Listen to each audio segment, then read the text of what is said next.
Good morning বন্ধুরা, আশা করি তোমরা সবাই ভালো আছো। সবাইকে সকালের শুভেচ্ছা এবং সবার মঙ্গল কামনা করি। তোমাদেরও দিনটা খুব ভালো যাক। কার কার চা খাওয়া হয়ে গেছে? আমারও হাতে চায়ের কাপ। প্রচণ্ড বৃষ্টি হচ্ছিল, এখন একটু কম বৃষ্টি হচ্ছে, কিন্তু বৃষ্টি হচ্ছে। আকাশটাও মেঘলা, থমথমে, কেমন একটা মন খারাপের ওয়েদার। আর আমার এই সকালের একটুখানি সময় নিজের সঙ্গে থাকা, চা খাওয়া, আর তখনই তোমাদেরকে সবাইকে সকালের শুভেচ্ছা জানাই। চলো বাকি অংশটাও তোমাদের সাথে ভাগ করি।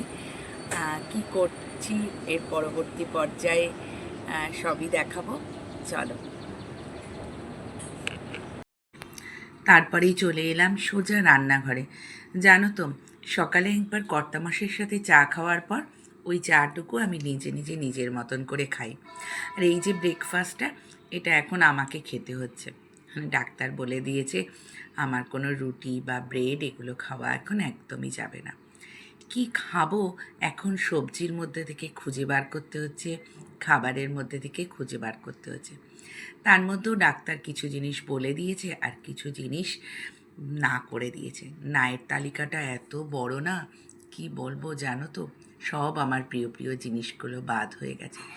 বিশেষ করে আলু তো একদমই খাওয়া যাবে না। আলু খেলে নাকি একটু সমস্যা দেখা দিতে পারে।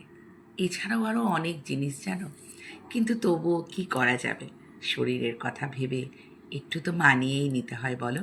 তবে এটা কিন্তু তোমরাও করে খেতে পারো। সমস্ত সবজিগুলো পছন্দের ভেজে নিও অল্প তেলে, আর একটু চিড়েটাকে অল্প জলে ভিজিয়ে আমি দিয়ে, তারপর একটুখানি মিষ্টি, নুন, একটু হলুদ দিয়ে, দুটো কাঁচা লঙ্কা দিয়ে নামিয়ে নিয়েছি। তোমাদের যদি ভালো লাগে, আগে যখন আমি একটু টেস্টি করে করতাম, এর মধ্যে যেন বাদাম, কাজু বাদাম, কিশমিশও দিতাম। তোমরাও কিন্তু দিতে পারো, বাড়িতে বাচ্চারা থাকলে খুব ভালো খাবে। তারপর আমি চলে এসেছিলাম একটা গিফট আইটেম কিনবো বলে। আসলে একটা নেমন্তন্ন হয়েছিল, তার সেখানে আমরা জানতাম না জানো তো তার কি অকেশানে যেতে হবে। তারপরে যখন গিয়ে একদম অপ্রস্তুত, এমনি যে মানে সেই দিদিভাইটা এমনি ডেকেছিল, তারপরে গিয়ে অপ্রস্তুত যা হয়, তারপরে আবার সেই চলে এলাম সোজা গিফট কিনতে। সাথে ছেলেরও একজনের পরিচিত আছে, তাকেও বার্থডে, তাকেও আমাকে কিছু দিতে হবে। তা সেই জন্য ছেলেকেও একটা গিফট কিনে দেবো। এর সাথে নিজের কিছু টুকটাক জিনিস কেনা, একটু রান্নাঘরের বিভিন্ন রকমের কন্টেনারগুলো দেখলেই ভীষণ লোভ লাগে আমার।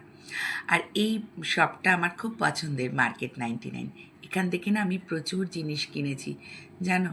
তোমরাও কিন্তু ইচ্ছে করলে কিনতে পারো। এটা অনেক জায়গাতেই আছে এর আউটলেট। এত সুন্দর সুন্দর জিনিসগুলো না, আর খুব কার্যকর। এখানে আবার টুকটাক ব্রাশের জিনিসও পাওয়া যায়, মানে ওই পেতলের টাইপের যে জিনিসগুলো। আর এগুলোও একটু দেখছিলাম, মানে পান মশলা আমি খুব ভালোবাসি জানো তো, কিন্তু বাড়িতে কর্তামশাই আর ছেলে বেশি খেলেই রেগে যায়, বলে এত পান মশলা খাওয়াটাও ভালো নয়। যাই হোক, এই সব করে বেশ সন্ধ্যের টাইমটা অনেকটা টাইম চলে গেল। আর শপিং করতে গেলে কি আর হাতে টাইম নিয়ে গেলে হয় বলো? শুধু দেখা আর তারপরে জিনিস টপ টপ করে তোলা, তারপরে তো কর্তামশাইয়ের চোখ রাঙানো একটু থাকি। যখনই আসো তখনই এত কিনে নাও, এইগুলো মনে হয় কমন কথা, আমার একার নয়।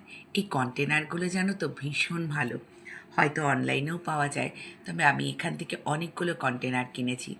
আমার খুব ভালো লাগে এই কন্টেনারগুলো। দেখতে পারো এই কন্টেনারগুলো অনলাইনে তোমরাও। একটুকু বিস্কুট রাখলে নরম হয়ে যাবে না, বা মশলাগুলোও খুব ভালো থাকে।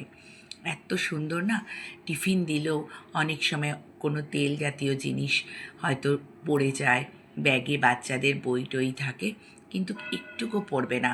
যদি টিফিন কৌটোটা কাত হয়েও যায়, তাও পড়ে না। সেটাই তোমাদের সাথে একটু তুলে ধরলাম।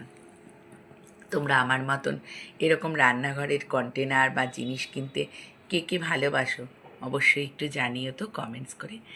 আজকে না এইটুকুই, আবার অনেক গল্প বাকি আছে, পরে আবার করব।